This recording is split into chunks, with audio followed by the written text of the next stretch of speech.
Finally, these rats are getting exactly what's been coming. For months now, the lives of federal law enforcement agents have been in danger because people within the federal agencies were leaking information about where the ICE agents were going to be to bad actors. This is absolutely a great story. One of these leakers, Karen, of course her name is Karen, just got charged with terrorism. A federal employee charged with terrorism. She is accused of sharing the name of a federal agent with someone who made a threat against them. Thank you for joining us at 5. I'm Christine Galvan. Javi is off today. We learned of Karen De Leon's arrest just within the last 20 minutes. The Cameron County DA's office says she revealed the agent's name on a social media live stream. The stream was part of a federal law enforcement operation in June. Another man reportedly made a death threat toward one of the agents in the live stream. That is who she allegedly gave the agent's name to. The DA's office says De Leon is an employee at the United States Attorney's Office in Brownsville.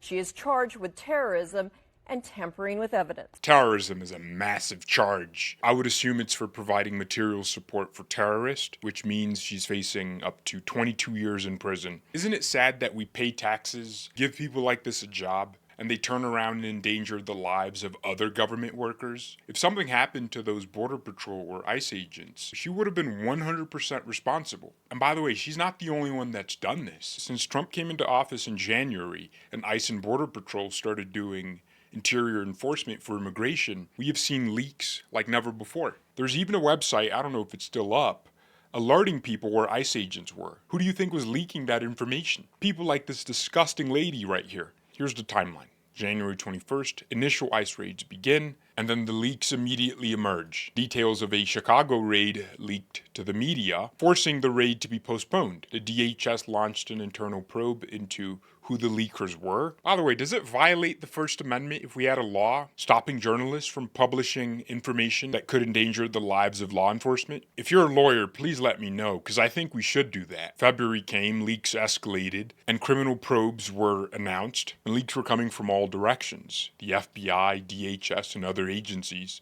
tipping off targets, allowing escapes and sparking protests and riots at raid sites. In late February, a video showed a State Department employee photographing classified documents, then passing it off to the bad actors. In March, Kristi Noem identified one of the leakers and referred that leaker to the Department of Justice for felony charges up to 10 years in prison. And it turned out to be 2 DHS employees. In Portland, Antifa doxed ICE officers, and Representative Salud Cabajal literally doxed agents during a farm raid. That led to 500 rioters attacking agents, 1 shot fired, and a lot of agents hospitalized. To this day, we're waiting on the Justice Department to decide whether or not they are going to prosecute that congressman. A group of hackers doxed multiple ICE and DHS agents, leaking the personal information of 680 of them, 190 and 170 FBI and DOJ employees, and that brings us to today's prosecution. In these people's minds, they're heroes for what they're doing, but all they're doing is endangering the lives of law enforcement officials. They have no decency at all. These are like their co-workers in a way. If you work at the Department of Homeland Security or the DOJ or the FBI, you'll probably end up working alongside Border Patrol agents and ICE agents on multiple cases. That's insane betrayal. Honestly, we should expand the definition of treason to include acts like this, or at the very least increase the penalties. I get leaking information to the press that you think is important for the American people to know, but if it's about law enforcement activities, then that's a major crime. I sincerely hope this lady goes to jail for a very long time.